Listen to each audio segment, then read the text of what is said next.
يا بني إنها إن تك مثقال حبة من خردل فتكن في صخرة أو في السماوات أو في الأرض يأت بها الله إن الله لطيف خبير يا بني أقم الصلاة وأمر بالمعروف وانه عن المنكر واصبر على ما أصابك إن ذلك من عزم الأمور ولا تصعر خدك للناس ولا تمش في الأرض مرحا إن الله لا يحب كل مختال فخور.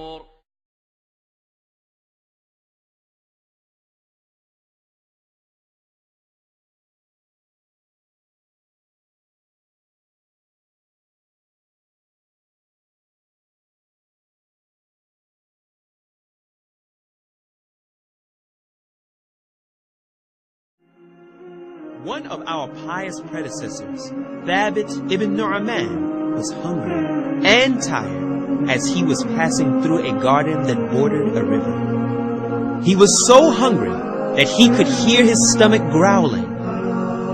And so his eyes became fixated on the fruits he saw on the various trees of the garden. In a fit of desperation, he forgot himself and extended his hand to an apple that was within reach. He ate half of it and then drank water from the river. But then he became overcome by guilt. Despite the fact that he had only eaten because of dire need, he said to himself, "Woe unto me! How can I eat someone else's fruits without his permission? I make it binding upon myself to not leave this place until I find the owner of this garden and ask him to forgive me for having eaten one of his apples." After a brief search, he found the owner's house. He knocked on the door, and the owner of the garden came out and asked him what he wanted. Thabit ibn Nu'man said, "I entered your garden that borders the river, and I took this apple and ate half of it. Then I remembered that it does not belong to me, and so I ask you now to excuse me for having eaten it and to forgive me for my mistake." The man said, "On one condition only will I forgive you for your mistake." Thabit ibn Nu'man asked, "And what is that condition?" He said, "That you marry my daughter." Thabit said, "I will marry her." The man said, "But heed you this, indeed my daughter is blind, she does not see, mute, she does not speak, deaf, she does not hear." Thabit began to ponder over his situation. A difficult predicament indeed did he find himself to be in now. What should he do?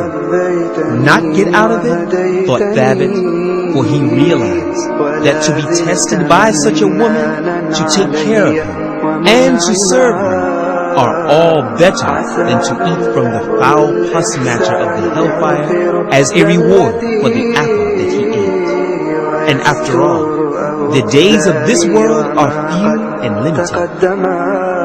And so he accepted the condition to marry the girl, seeking his reward from Allah, Lord of all that exists. He was nonetheless somewhat anxious in the days prior to the marriage.